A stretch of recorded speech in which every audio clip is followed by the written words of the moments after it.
এবার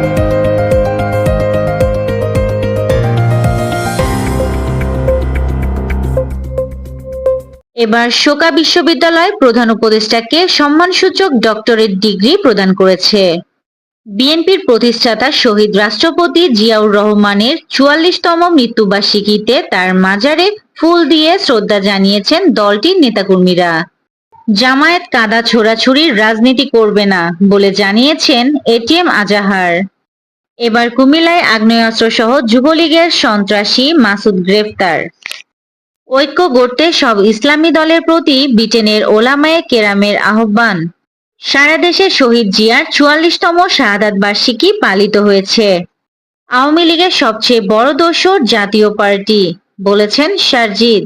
উপদেষ্টা পরিষদের সংস্কার চান সালাউদ্দিন আহমেদ। চাঁদাবাজির সময় র্যাবের হাতে আটক এনসিপি নেতা। বাংলাদেশের সংস্কার কার্যক্রমে পূর্ণ সমর্থন জাপান প্রধানমন্ত্রীর। রংপুরে অজ্ঞান পার্টির মূল হোতাসহ গ্রেফতার ১১। রাজৈরে পুলিশের কাছ থেকে ছিনতাই হওয়া ৩০ রাউন্ড বুলেট উদ্ধার। রাজধানীতে পুলিশের অভিযানে ১১ ছিনতাইকারী গ্রেফতার। শুধু নির্বাচন নয়, ভবিষ্যৎ বাংলাদেশ গড়ার রোডম্যাপ চায় রাশেদ প্রধান। কবে থেকে বৃষ্টি কমবে জানালো আবহাওয়া অফিস। যে লক্ষ্যে তিলে তিলে সুব্রত বাইনকে গড়ে তোলে চাঞ্চল্যকর তথ্য ফাঁস। চলতি বছর ১০৮০ ভারতীয়কে দেশে ফেরত পাঠিয়েছে যুক্তরাষ্ট্র। বৃহস্পতিবার ভারতের পররাষ্ট্র মন্ত্রণালয়ের বরাত দিয়ে এ তথ্য প্রকাশ করেছে সংবাদ মাধ্যম এনডিটিভি।